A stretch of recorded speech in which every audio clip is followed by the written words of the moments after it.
Chapter 12. The Truth. The next morning, ATLATIA went to work as usual, pretending nothing was any different from the day before. Scientists were already working at their posts and offered a greeting as she passed to her station. She hoped her nervousness didn't show. When she spied Isaiah, she nodded a greeting, but she felt he was looking right through her. Casually, she found her seat and sat down to work. Discreetly, she accessed the computer to see if the launched files were still accessible. Much to her dismay, they were. Although the adjoining lab room looked as though it was totally destroyed, workmen were already putting the pieces together again. They would not merely be able to regain the plans for the Zeus Center for a while. ATLATIA knew that was merely an inconvenience for Patelin. He would just put together new plans. What they needed to do was to prevent these needless testings and become aware of the major problem that confronted them. She also knew the response she would receive from Patelin should she try to plead her case. She had to do something. That day was another meeting of the Pisidian Council. ATLATIA decided on another approach. She convinced Miram to attend the meeting and to help her plead her case to King Atlan. She could see no other way. King Atlan and his queen were traditionally late to the meeting. King Atlan was a vain man and never wore the same outfit twice. Even his royal robe was made in duplicates. He had dressers and servants who were dedicated to making him look the best he could. He wasn't a bad-looking man, but his years had not been kind, leaving his hair graying and wrinkles forming on his face. His younger queen accepted his quirks and arrived late with him to every meeting. ATLATIA was obviously nervous. She shifted around in her seat. Perspiration sat on her upper lip. Auron, sitting on the other side of the table, tried to catch her attention, but she was lost in thought. She was going over in her mind every word she intended to say. Helm, who sat next to her in the science contingent, noticed ATLATIA's unusual behavior. He turned to her. "Is there something troubling you?" His question startled her. "No, nothing." Helm and Patelin exchanged suspicious looks. They were concerned by the presence of Miram at the meeting, a rarity to be sure. Now it appeared that ATLATIA was hiding something from them. King Atlan and Queen Selena entered the room. The room was quiet except for the sound of the rustle of the queen's robe upon the marble floor. Eyes darted around the room. The air seemed heavy with anticipation of what was to come. King Atlan could sense the tension. With no avail, he tried to bring some levity to the situation. "Did you think I died?" His wife was the only to respond. She covered up a giggle as she looked around the somber room. King Atlan cleared his throat. "We have a very worthy group today. What brings you to the council, Miram?" Miram, who had been sitting quietly thus far, gave him a confident smile and retorted, "A very important topic that has to be discussed." King Atlan acknowledged her statement with a nod and addressed his audience. "Shall we proceed, then?" Still the room remained deathly quiet. He turned to ATLATIA. "ATLATIA, would you like to begin the meeting with new information concerning the launch?" In an instant she pulled herself together, having felt scared almost to the point of disorientation. She stood confidently. "I propose to cancel this venture." The room began to buzz. The elders were as surprised as Helm and Patelin. Helm and Patelin both stood objecting. "What? This is ridiculous. We are not going to cancel the launch." King Atlan struck his scepter on the table, demanding attention. "Please sit down." He waited until Helm and Patelin composed themselves and took their seats, then turned to ATLATIA. "Please, tell us, for what reason?" "The ship will puncture the stratosphere, which will be disastrous. It could throw the Earth off its axis." Patelin jumped up again. "This is preposterous. She doesn't know what she's talking about." "I know exactly what I'm talking about." Patelin laughed haughtily. "Take her to the temple, priestess. She's lost her mind." King Atlan stood. "Show me your truth." ATLATIA was speechless. Miram interjected. "Truth is not something that is shown. It is." King Atlan turned to ATLATIA. "Present your case, ATLATIA, so that we may vote on it." Nervously, ATLATIA looked to her supporters. Patelin smiled. "Can't you see she has no case?" ATLATIA took a deep breath. This was probably the hardest thing she ever had to do in her life.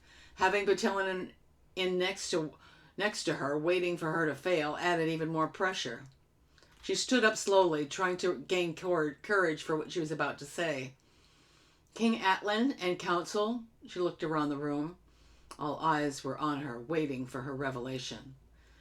I would like to tell you how I received this information. She took another moment and released her information. I was taken aboard a Space Brothers ship. Before she could finish her sentence, Battalion and Helm's howls of laughter smothered her words. She continued, trying to speak over their jests. They showed me how our planet would be affected by this launch, also the effect of any further nuclear testing. Helm stood up. Space Brothers. Can't you see the woman is deranged? King Atlan was trying not to show his amusement. Queen Selena, on the other hand, was quite interested. Please continue, Etude, the Queen urged. I know this may sound a little strange, but I assure you it is so. Battalion taunted her. Strange? As nobody has never seen Space Brothers, why should we think it's strange? Etude began to get angry. It is so, believe me. We are in great danger if we launch the ship. It shall penetrate our stratosphere and puncture it. When this happens, the clouds that cover our planet shall let forth the moisture that they contain. This water shall fall upon our planet for many days, causing a great flood of not only of ATLATIA, but the world. Helen pleaded with King Atlan. She has listened to the craziness of the children of the law of one. I heard their prophecies. They are nothing except to instill fear in us all. Miram stood defiantly. And they are the truth, as she speaks the truth. Oran wished he could help Etude to prove her case, but all he could do was beg them, please, listen to her. The room was buzzing again with the controversy. King Atlan stood up and again hit his scepter on the table. Enough of your bickering. I think we all have heard enough. Oran could tell from the tone of his voice that defeat was in the wind. All in the favor of launch, so designate. The three elders, Battalion, Helm, and the king, designated an affirmative. The king turned to his wife and gave her a threatening look. Reluctantly, she raised her hand, making the vote 7-5. The launch shall be. Etude looked sadly at Oran. She had to do something. She jumped up. King Atlan, please. You must consider the damage you are going to be doing to the Earth with the nuclear testing. Also, I believe there are other nuclear centers which have not been authorized. This testing must be halted at once, or natural disasters will be created. Battalion tried to stop her.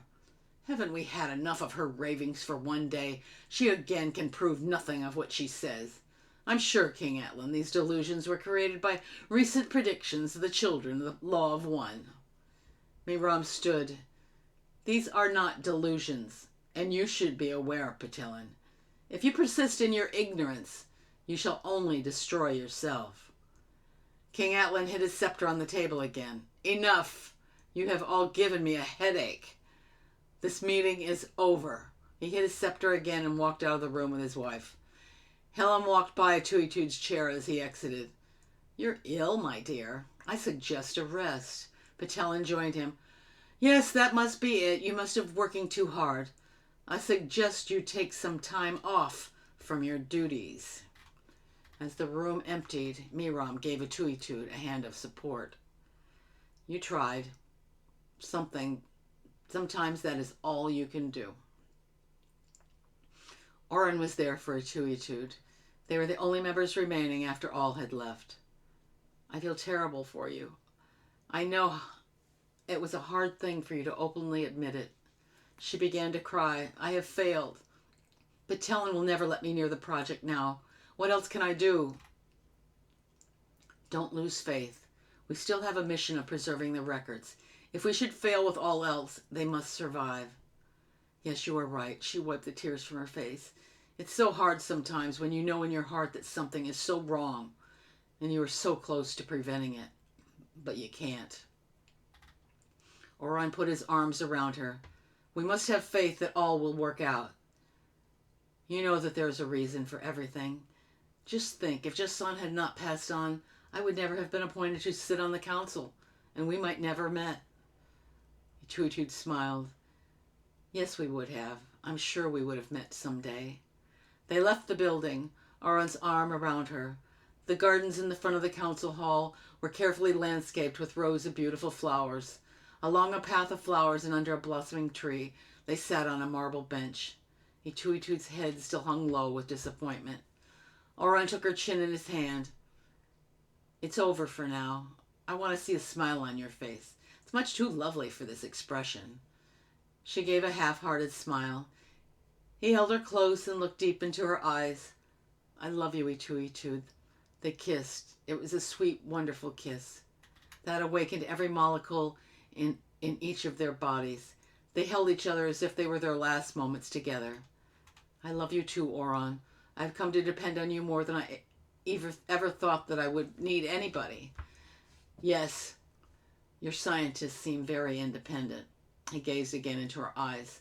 I want you to be my wife. Would you give me the honor of being your husband? I know that this is rather sudden, but our futures are very unpredictable at this point. And if something should happen, I would like to know that I had given you as much as possible before I passed on. Ituitude's eyes welled up in her with tears. Nothing would give me greater pleasure than to be joined with you. In ATLATIA, when two people were married, they were taken before a priest and their auras were sealed together. Auras are colors which surround the physical body. These auras reflect that which the person is. People are only married when their vibrations are the same. If they should change their vibrations and no longer be on the same vibratory level, they would just return to the priest and have their auras unsealed, and they could be unmarried with no trauma or resentment. It was always understood that people do change. I was so excited with Oran's news and the fact that I had my final treatment with Miram, I decided that it should be a foursome for the ceremony. Our unpredictable future made us all feel as though we must live every moment to its fullest. I hardly had to ask Miram to be my wife. She knew the instant she saw me what was in my mind, and answered yes before I could even blurt it out. Sigund offered to administer the sacraments. It was the happiest any of us had felt in days. It took our minds, although briefly, away from our problems at hand. As was customary, the women wore a headdress of flowers.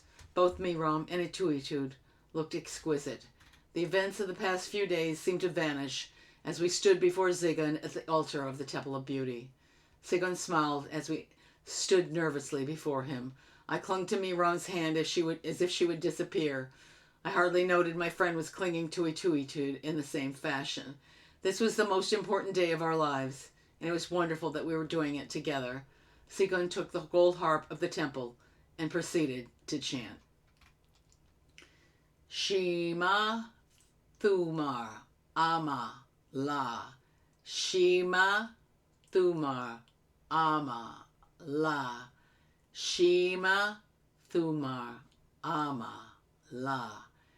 As he sang, the colors of our auras turned purple and merged together with our chosen mate. When we became as one, the auras became pure white light. It was done. Both Oran and I were now married to our true loves. The bond between Oran and Ituitude and Miram and I had always been there. But this event increased that bond, as if the four of us had had our auras sealed together. However, in the years to come, it would only become even stronger. This was the beginning of a journey that would test our love and dedication to saving the records.